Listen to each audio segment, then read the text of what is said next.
தூக்குங்க. மோட்டார் 10 ஆம்பியருக்கு மேலே எடுக்குது, ஆனால் தண்ணி வரல அப்படின்னு கஸ்டமர் சொன்னாங்கன்னு தூக்கி பார்த்தா என்ன ஒரு ஆச்சரியம். உங்கள் வீட்லையும் இப்படி நடக்கிறதுக்கு வாய்ப்பு அதிகம். பொதுவாக மோட்ரு வந்து 10 ஆம்பியர் எடுக்குது அப்படின்னா தண்ணி நல்லா வரணும். ஆனால் இவங்களுக்கு மோட்ரு 10 ஆம்பியர் எடுத்தும் தண்ணி சுத்தமாக வரல. அதுக்கு காரணம் இந்த மோட்டருடைய சல்லடையில் இருந்து உப்பு அடப்பு தான். அதனால தான் இந்த மோட்டரை நாங்கள் தூக்கி பார்த்தோம். தூக்கி பார்த்தா தான் தெரியுது என்ன ஒரு ஆச்சரியம். போட்டு 2 வருஷமான இந்த மோட்டரில் எவ்வளவு உப்பு அடைச்சிருக்கு பாருங்கள். இந்த சல்லடை ஃபுல்லாக உப்பு அடைச்சி உள்ளே தண்ணி போகாதனால மோட்ரு நல்லா ஓடுது, ஆனால் தண்ணி மேலே வரலை. அதனால தான் நம்ம இதை தூக்கணும். இதை தூக்கி நம்ம இதை வந்து இப்போ க்ளீன் பண்ணி உள்ளே இறக்க போகிறோம். உங்கள் வீட்லையும் இப்படி நடக்கிறதுக்கு அதிகப்படியான வாய்ப்பு இருக்குது.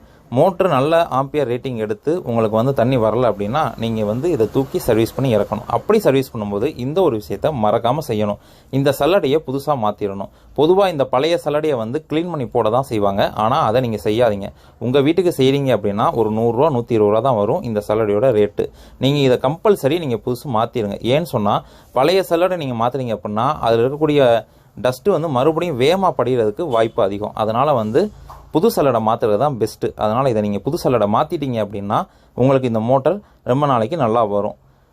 ஒரு தடவை மோட்டரை தூக்கி இறக்கிறதுக்கே 2 ரூபாய்க்கு மேலே செலவாகுதுன்ற பொழுது இந்த 100 ரூபா சல்லடையில் ஒன்றும் நீங்கள் பெருசாக மிச்சப்படுத்திட போகிறதில்ல. அதனால் கம்பல்சரி இந்த பழைய சல்லடையை தூக்கி எரிஞ்சிட்டு புது சல்லடை கண்டிப்பாக மாற்றுங்க.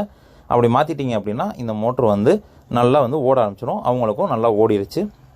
இந்த மாதிரி வீடியோக்களை நீங்கள் வந்து தொடர்ச்சியாக பார்க்குறதுக்கு நம்ம சேனலை சப்ஸ்கிரைப் பண்ணிக்கோங்க. இந்த வீடியோ பிடிச்சிருந்துச்சுன்னா லைக் அண்ட் ஷேர் பண்ணிடுங்க.